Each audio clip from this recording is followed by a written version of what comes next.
So believe it or not, Mike Robb, look at that, a wide receiver that thinks he's the best and likes to talk about how self-confident he is. Believe it or not, he is the actual best receiver in the league, no questions asked. Oh, you know what? And DeAndre Hopkins, I love him, right? I would build a team around him, but I can't sit here and say he is the best in the National Football League. Yes, Michael Thomas does have Drew Brees, but 1,725 yards last year. 149 receptions. That is a lot. I don't care who your quarterback is. And don't get mad at Michael Thomas because he got drafted there and his quarterback just happens to be a Hall of Famer. That's not his fault. DeAndre Hopkins, you're probably like 1B or 1C. I also throw Julio Jones in that mix. But look, any one of those three receivers, Mike Thomas, Julio Jones, or DeAndre Hopkins, you can't go wrong with any of those guys if you're building your team around them. Yeah, I'm glad you brought up Julio. That's my pick, and it's been my pick since we started as a show in 2016. I see Julio Jones do things on a football field that no other player in the NFL has ever done. I think he is physically one of the most gifted talents we've ever seen, and then his hands are incredible too.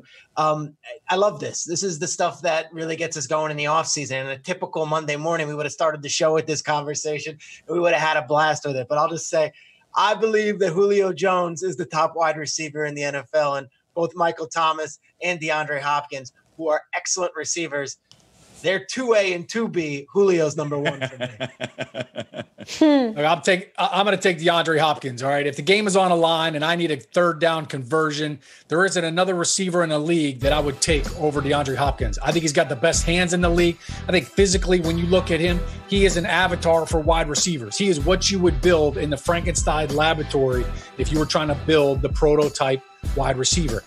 And I think the stats kind of get convoluted. And yeah, sure, we would have a different perception and different narrative on DeAndre Hopkins if he had played his entire career with Drew Brees or with Matt Ryan, like Julio and Mike Thomas have played. So I look at DeAndre Hopkins playing in Houston early on in his career with a rotating chair at quarterback.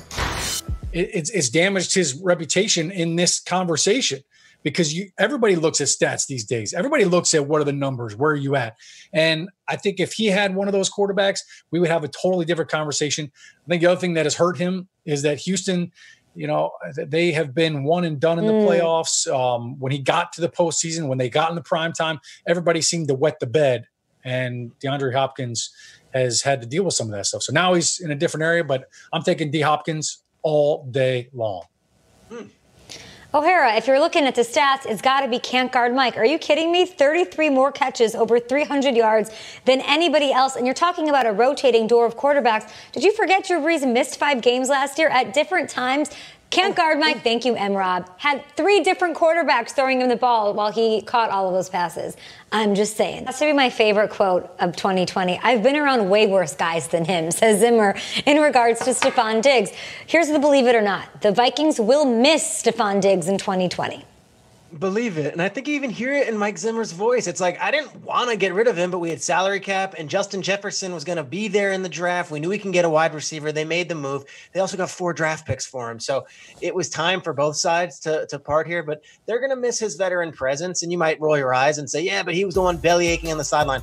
Don't get it twisted. I know a lot of the guys in the Vikings organization. I know a lot of these Vikings players. Stefon Diggs is a good guy and a well-liked teammate. That stuff was more for Twitter and was more for us in the media to dissect.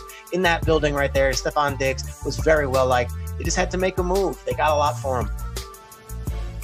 Yeah, I think everybody loved Diggs, and look, everybody has their moments where they, feel like they need some attention, and he certainly had that. But here's what they're going to miss. I mean, he averaged almost 18 yards a catch last year, so that production, Justin Jefferson, you've got big shoes to fill, my man.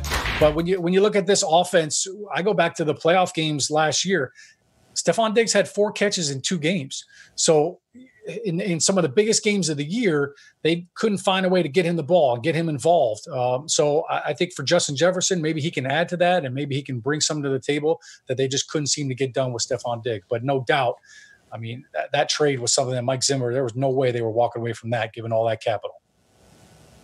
Yeah, Sean, they weren't going to walk away from that, but I'm going to say or not, they will not miss Stefon Diggs. And this is no slight towards Stefon Diggs. He's going to have a great year in Buffalo as they win the AFC East, but that's a whole nother conversation. This Minnesota Vikings offense is led by Dalvin Cook, guys. That's why they're not going to miss him. They're going to continue to run the football. They're going to continue to lean on that offensive line. They're going to continue to be explosive in the passing game. Yes, Kevin Stefanski is now the head coach in Cleveland, so they don't have their play caller anymore. But come on, man, Kirk Cousins, 14 touchdowns off play action. This running game is vital to the success of the Minnesota Vikings. They're not going to miss Stefon Diggs. They needed to part ways, and they did. Diggs was the perfect guy to hit deep off play action, though. Okay, I like what you're saying. That's right. A lot of stress and pressure on the rookie, Justin Jefferson. Some big shoes to fill. Into the Steelers now, and guys talk about some off-season workouts. I'm sure all four of us are getting our off-season workouts in during social distancing times. Well, take a look at this. Running back Saquon Barkley and James Conner are putting in work. This is James Conner. I thought that was Shriggs. Mike Rob, this is something. Yes, it is. This is okay. I can't talk about this stuff, so you guys have to chime in. And then Saquon Barkley also gave us what? Man, Saquon, you showing off, man. He's showing off, man. What you need all that weight on that 600 bar pounds? What you need all that weight for, man? Mike, is he even wearing a belt right now? No, he just got up and did it. It was like, oh, you want to lift some weights? Let's do it. Whoa. I was watching cartoons earlier. Unbelievable. Oh, my goodness. Good luck tackling those legs this fall. Exactly. Hey, Shriggs, what do you think? This is, for 4 years, I've always laughed at the rise and grind Instagram video culture that we are in, where we just go ooh and ah. But who am I? That's incredible. These are amazing, amazing workout videos. And I think James Conner has something coming for the rest of the country. Everyone thinks that, this is going to be a year where they might have to look to a young rookie running back, and Anthony McFarland, or maybe this is Snell's year. James Conner's in a contract year. His physique looks incredible, and I know he's dialed in to Ben Roethlisberger in that offense. So I'm excited to see what James Conner can do. We know that Saquon's going to be ready. What do you think, M-Rob? Yeah, I think Saquon definitely is going to be ready. When I look at both of those two guys, I think Saquon's going to have a beast of a year. Definitely a young coach, a new head coach, over 1,000 yards last year in 13 games. You look at James Conner, he had only 464 in 10 games. And I think with Ben Roethlisberger coming back, they're going to have to lean on him. But definitely Saquon Barkley, one of the most explosive players. Forget running backs or wide receiver, whatever. There's not many human beings can put up the weight that we just saw on that workout video. So, yeah, I got to go with Saquon. And then talking to him this offseason, this guy's motivated to do some big things. I expect to see big, long runs like this. Throw up the deuces on him, Saquon, and get ghosts. Look, I would just like to just point out the fact that we just showed two different videos. And if you want to lump those into the same category, you can, but you'd be wrong. All right. One was a workout. All right. James Conner was using a 30-pound dumbbell, and he was getting in a workout. And I don't know if that was sweat or oil that he had all greased up. He looked like Macho Man Randy Savage and Hulk Hogan before they entered the ring. But what Saquon Barkley was doing, that's grown man lifting right there. All right. Schrager, I know you know that feeling when you put that barbell on your back and that thing starts to bend at the bottom because there's so much weight on it. Look at the bar bend on his way up. Look at the explosion right there, right? That's 600 pounds on his back, and he's doing it as a box squat, which means you pause down at the bottom, right? That is grown man strength right there. That is powerlifting, right? That's not a workout. That's like the difference between doing a Peloton workout and saying, oh, yeah, I got a great lift in today. No, you didn't. That's lifting. That's power.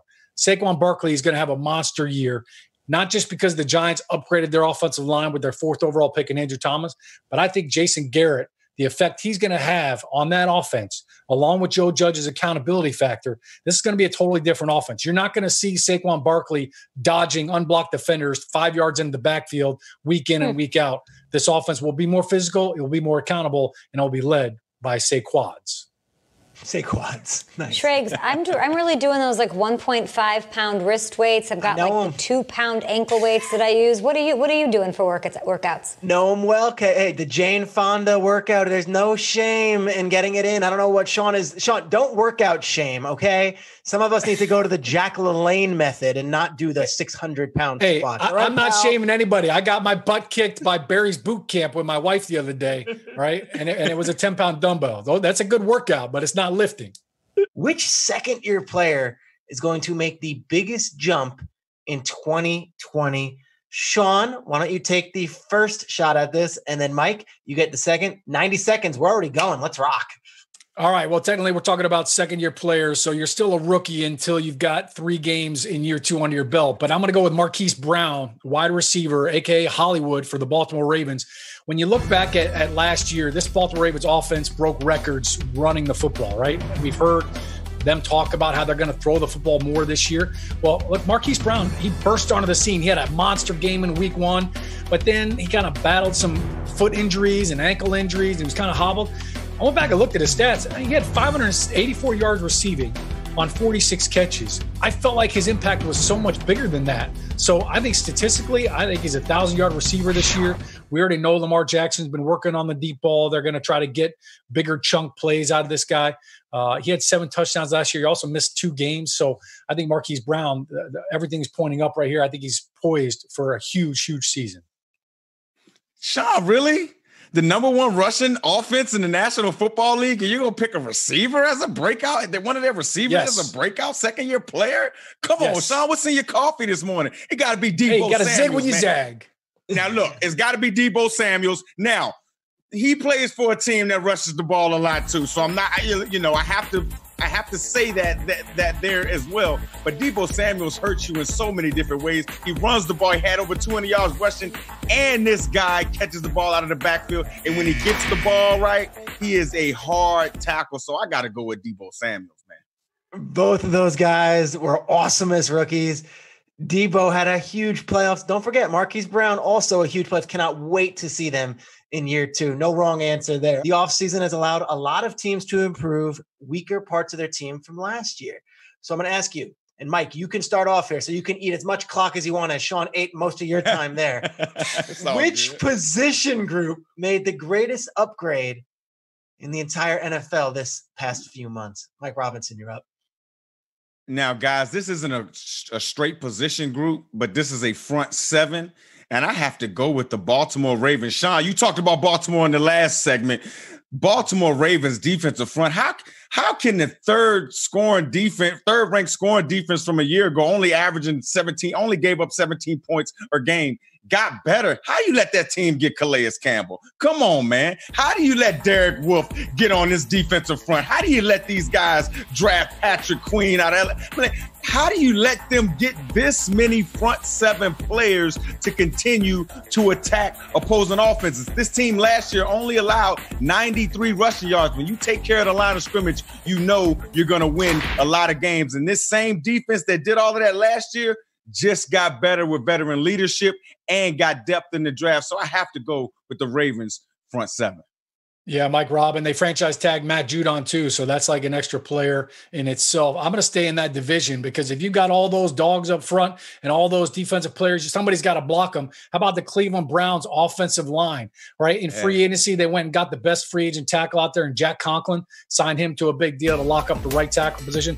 Then in the draft, they get Jedrick Wills, who I thought was the best right tackle coming out of the draft. They'll probably move him over and play left tackle, but then in the draft, they went and got Nick Harris, who I think can be a very good center in this league. He reminds me a lot of Kelsey. So they got 3 possible starters in the matter of a month that are going to immediately upgrade this offensive line, and it will improve Baker Mayfield, his ability to stay in that pocket. Let's talk about Deshaun Watson here. We talked about DeAndre Hopkins naming himself the best wide receiver in the game. This is going to be a huge test for the Texans quarterback. He no longer has his security blanket. He's going to have to try to see if Brandon Cooks can find himself there, if Will Fuller can find himself healthy for a full season. So what are we expecting to see from Deshaun Watson in 2020, M-Rob? Oh, wow. Well, last year he averaged, 260 yards passing. And that's when he had, again, like you said, DeAndre Hopkins, one of the league's top wide receivers. So he's letting about 1,100 receiving yards. That's not going to be there in that offense this upcoming season. To me, he's going to have to lean on that new incoming running back in David Johnson. They're going to have to find a way to run the football effectively between the tackles and effectively get him the football in the passing game. You look at the other receivers and Will Fuller and Kenny Stills. Neither one of those guys played over 13 games last year. So the Texans, they have issues with wide receivers being available outside of DeAndre Hopkins, who's no longer there. So you have to think that Deshaun Watson's going to show up. He's a kid who loves the bright lights, loves challenges. And you have to think that Bill O'Brien has a plan for this offense with DeAndre Hopkins not being there. But I tell you one thing, you cannot say that it's going to be easier without one of the league's without one of the league's best wide receivers in DeAndre Hopkins. Mm-hmm. Yeah, you guys know Deshaun Watson doesn't want it easy. He'll take the hard route anyway, and he's been doing that since he came into the league. He's tough as nails. I mean, this is a guy that took a bus from Houston to Jacksonville to play in a game because he had a bruised lung. So I think when you look at Deshaun Watson and this year, what am I expected from him? I want to see the sacks go down. I love the Game Pass stuff that we do with Baldy and Jaws, and hearing Deshaun Watson talk about all the things that he was seeing as the play is developing. It lets you know his mind and how he sees the field and how he sees everything that's going on. And every time he talks about football and breaks down what he's seeing in coverages and what receivers were doing what on each play, it really lets you know how smart this kid is, how easy the game is for him, how he gets what everybody is doing. But the one thing that keeps showing up is I feel like he's trying to do too much. And sometimes you can try too hard. And I think that's why you look at the last 2 years. Last year, he was sacked 44 times. The year before that, he was sacked 62 times. That's 108 sacks in 2 years. That's way too much. So how does he replace DeAndre Hopkins? You can't do it with one guy. Okay, you mentioned it. All right, bring in Brandon Cooks and you sign Randall Cobb. So maybe both those guys can bring that production up. But I think what Deshaun Watson needs to do this year, get the ball out. All right. You're not going to win games with him battled and banged up and bruised. So protect yourself, get the ball out. I think it's going to be a big year. So fascinated to see what Deshaun Watson does this year because he's never not stepped up and delivered. Like this guy is in college. All the odds are against him. The chips are stacked again, found a way. Early in his career, he's running around. Like you said, the bruised lung was one thing. How about last year when he got kicked in the eyeball and still completed a touchdown pass against the Raiders in miraculous fashion to win a game? I look at what this guy does. And I think he's an absolute magician. And yet I look at him the same way I look at Ben Roethlisberger this season. And I was looking at Ben Roethlisberger going into last season. How are you going to do without your number one? Because everyone expects Ben to pick it up and be the same guy Ben was 2 years ago. Antonio Brown isn't walking through that door anytime soon. And DeAndre Hopkins is a special, special player. And as much as I love a wide receiver group as a whole, you told me without the team and just not knowing anything and saying you got Cook, Stills, Fuller, and Cobb coming in as that great slot wide receiver, like I would feel pretty confident. But DeAndre Hopkins is so good. He is so talented, and he is such a good friend and such a chemistry machine with Deshaun Watson that to separate them this young in their careers, I just wish the team was able to figure it out and create a situation where DeAndre Hopkins could still be in that uniform because these guys were just getting started and they were dominating the NFL at points. And to take that away from Deshaun Watson, that is a major disadvantage. I don't care how many good wide receivers they have. None of them are great like DeAndre Hopkins. And Rob, I feel like I haven't thought about David Johnson since maybe the last time you were on the show talking about David Johnson. Sell me. I've got real concerns about the Texans. I really do. Getting rid of their star wide receiver. I don't know. That division, I think the Colts are real good. I just don't think that they are the favorite to take that division at this point in time, the way that they're looking. Sell me on this tandem running game that, should be able to catch the ball and run it. Are you in? Yeah. Yeah, I'm in it. I'm in it. And just simply because I believe in Bill O'Brien, right? He showed that he could, whether he has a quarterback that maybe isn't capable in other years, or whether he has a superstar quarterback and maybe he only has one wide receiver and other guys are hurt. He showed the capability to be able to get this team into the playoffs and make the right decisions. So I'm trusting in Bill O'Brien. I'm trusting in the fact that he's seen something out of David Johnson. And I don't think David Johnson is just totally gone and his skill set is totally gone. I think that it was just a wrong system fit in Arizona now with Cliff Kingsbury and that run and gun type of offense that they have. It just didn't suit him like I think the Bill O'Brien offense will suit him. Take a listen to what our guy Patrick Peterson had to say about the direction this team's heading into in 2020. The sky's the limit for this football team, especially on paper, adding the key pieces that we added to this football team. It definitely is going to, I believe, if we all can, come together, focus on that one goal, we can definitely take it the distance. Very, very optimistic on where we can, be at the end of the year. The distance, Patrick Peterson is saying. Listen, I love Patrick Peterson. I think Chandler Jones is maybe the most underrated pass rusher of all time, and I want M-Rob and Sean O'Hara to first listen to Schrag sort of lay this out, because we talked about the Cardinals and what their ceiling is and their expectations are in a division where they have to contend with the Niners, the Rams, and the Seahawks. So after you heard what Patrick Peterson said, Schrags, how close are they to challenging? There's no excuse for them not to be a challenger this year. They got one of the top wide receivers in the NFL. They have a top 10 pick in Isaiah Simmons, and it's year 2 of the Cliff Kingsbury experience. Remember, last year, there were a lot of questions, and it might have been internal too about, all right, what's this guy really all about? He had a losing record his last season at Texas Tech, and yet now it seems like there are many believers.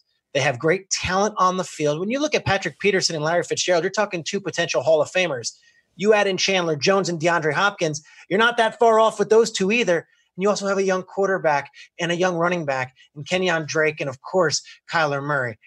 The expectations are real. And in this NFL, it's what have you done for me lately? There is not a 4-year, 5-year rebuild process.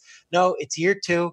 And I think the expectation is they should compete for the NFC West title, regardless of what San Francisco and Seattle have done last year and what LA did 2 years ago. The time is now. It always is in the NFL. And on paper, Patrick Peterson is right. It's this year, or let's just see what happens. Yeah, on paper they should compete. On paper they should compete. I mean, does it get better at the wide receiver position with Larry Fitzgerald, DeAndre Hopkins, and Christian Kirk? I mean, those top 3 guys right there. I mean, anybody would take those top 3 guys to be on their football team. And defensively, I'm very intrigued by first-round pick is Isaiah Simmons. How would they deploy him? How would they use him with all the RPOs in this division? This division alone probably has the most RPOs than any other division in football. How would they use him? Will he be a playmaker? Will they have him rush the pass or something? Will he check guys out of the backfield? Will he be that spy against some of the movement in this division at quarterback and Russell Wilson? I'm very intrigued at how Isaiah Simmons is deployed, because he could be the key in the Arizona Cardinals winning the NFC West. Well, it's no doubt the Arizona Cardinals have added some great talent, some great weapons. You just mentioned Isaiah Simmons and DeAndre Hopkins. So what's not to love? I just look at the foundation that I think Cliff Kingsbury laid last year in his first year as head coach, trying to figure out, all right, who are we going to be? What's our identity? This is a team that went into Seattle last year, I think week 15 it was, and beat Seattle. So even though the season, they weren't going to make the playoffs, I think that sometimes one signature win like that can really catapult you into the next year. And I think when I look at this Arizona Cardinals team, when I look at their division, here's what they've got to compete with. They've got to find a way to protect Kyler Murray. All right. The San Francisco 49ers just added another quarterback hunter in Kinlaw in the draft. So you've got to find a way to protect Kyler Murray. If you're going to throw these deep balls to DeAndre Hopkins, you better protect. They drafted Josh Jones from Houston in the 2nd round. That should help out this offensive line. But too many times that I see Kyler Murray running around when he's getting rid of the ball pretty darn quick already. So they've got to definitely get better up front and produce better up front in order for Kyler to have a big year. No questions about the offense. That defense is going to have to step up in a big way. It's a lot of pressure on some youngsters in Budda Baker and Isaiah Simmons.